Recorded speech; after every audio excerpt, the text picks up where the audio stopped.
John Edwards for Griffin's TV alongside head basketball coach Kevin Walsh. And Coach, Happy New Year to you. How does it feel to finally have a week in which you only have one game?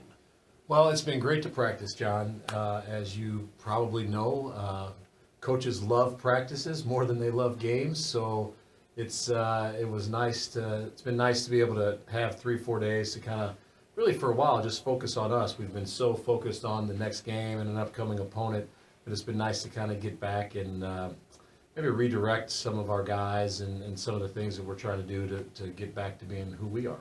How tough is it to go through a month in which basically you played 14 games?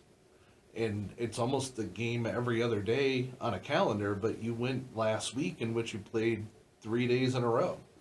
Yeah, so since the last day of exams, we played 8 games in 11 days, had 2 days of practice, and so that is a challenge because you don't get a chance to focus on the fundamentals. I thought by the time we got to the end of the Coaches vs. Cancer tournament, we were pretty lost defensively, and some of that just comes from we haven't had time to rep and get the work in, and when you have a young team and an experienced team, those reps that you get at practice are crucial. Um, Last week, Coaches versus Cancer starts out well. You pick up a win against Lindbergh. You take on a Columbia Hickman team. You were down double digits in the first half to them, rallied back in the second half, lose in the final couple of seconds. You come back the next night to win. Talk about, because of the youth in your team, the fact that they were able to bounce back. Yeah, I liked our resiliency in that Hickman game for one. It would have been easy to fold our tents. Hickman's really highly regarded. They were kind of on the verge of running us out of the gym. We made a little 6-0 run to close the first half that I think kind of kept our guys in it. And they kept battling. You know, we didn't shoot it well from the perimeter, and that's kind of a staple of ours. And, you know, there's times that when that happens, we struggle to find what we need to find defensively. But we hung in there and we battled a really good team and lost a kind of a heartbreaker. And then to turn around and, you know, walk out of that gym at 10 o'clock and then have to play at 1 o'clock the next afternoon, it's a pretty quick turnaround time. And we came out, you know, early against West, we made shots, and that really got our defense going. I thought we were pretty locked in. The challenge with a young group is being able to sustain that and keep that going from game to game. And we didn't do that against Westminster, and so that inconsistency, kind of that roller coaster ride, I think has a little bit to do with our youth, but we kind of told those guys after the holiday tournament, like, you're a year older now. You've played 14 games. You've got this experience. Now's the time we really got to become more consistent and get more locked in.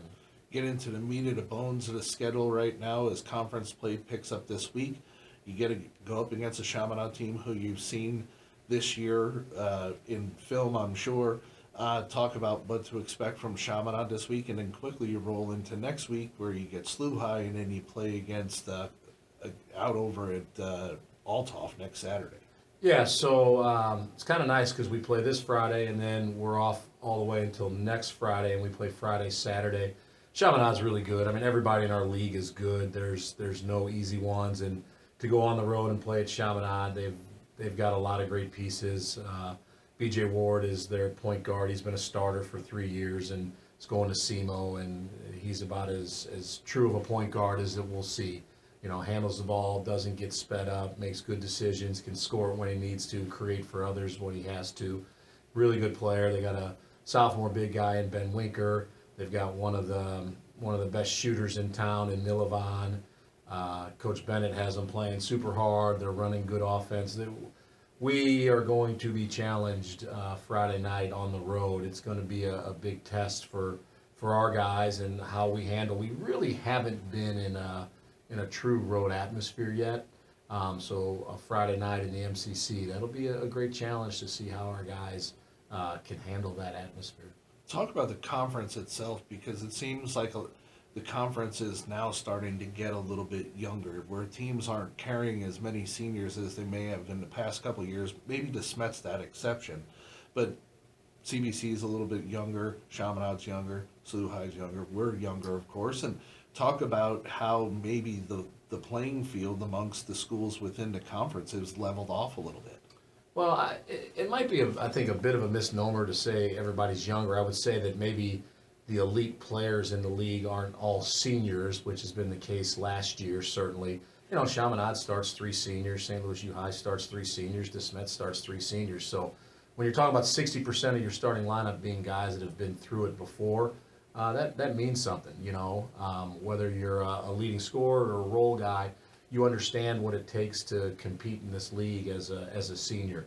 Now, there's some pretty high-end talent in that sophomore class for sure, and there's some really special freshmen throughout the conference as well. You know, I think people want to say, well, maybe the conference is down a little bit. I don't think it's down at all. I think it might be a little bit more spread out in terms of the talent, and I don't know if anybody's going to go undefeated to win the league, but from freshmen through seniors, there's talent and there's Division I high level talent in this league.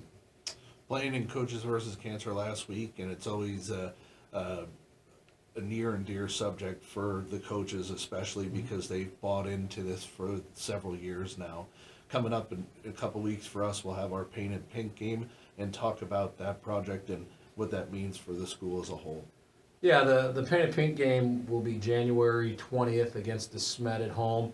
It's a rare MCC triple header, kind of post-COVID. We've gotten away from triple headers, so we're excited that our Eagles team, our JV team, and our varsity team all get to play back to back to back. That's really become, in a lot of ways, kind of a big event in the winter calendar. I liken it a little bit to homecoming football in the fall, where you know a lot of alums come back, a lot of families that have supported the Painted Pink game come back.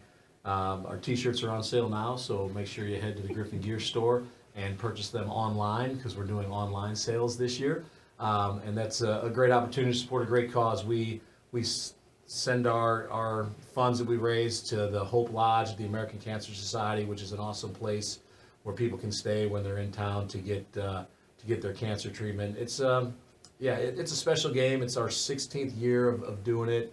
We've raised over $50,000 just within our school community for the American Cancer Society, and I'm proud of a lot of things that our basketball program has done, but that might be the one I'm most proud of. Pink suit? Pink suit will be there. I gotta pick it up from the tailors. A new pink suit? A new pink suit. We're going not just a coat, we're going a full suit. Can't wait. Are you going to go like Ruffles 70 shirt? I don't know if I'll go that much, John. I don't have a Ruffles 70 shirt. I mean, I can From check. prom? Yeah, you might have been. You might have been at prom in the 70s. I was in the crib in the 70s. I'm young. I'm not even 50. I'm not even 50. Come on, I wasn't in the 70s. I graduated in 85. All right. Might have been Ruffles in the early 80s. No, we didn't. Talk about this year in the few home games that we've had, the atmosphere that the kids have had this year versus the last couple of years, COVID years, and even prior to the COVID years. It seems like the atmosphere here has completely changed for game nights. Yeah, it's been really fun, really exciting. The Vianney tournament, we had great crowds there, and then we had a home game the last night of exams against Jackson. And you kind of thought, well, Christmas break starting, and we had a great crowd, great energy, and had a great rally against Jackson. And I think the crowd support really helped kind of spark our guys and keep our guys in it. It's been great. I mean, I walked out there on that Friday night, and we were doing the starting lineups, and I said to one of the referees, I'm like, this is what high school basketball is supposed to be. It was pretty much a full gym. There were a lot of alums and families back, and then our student section was really good and animated, and it means something. The kids, you like playing in front of a crowd. You like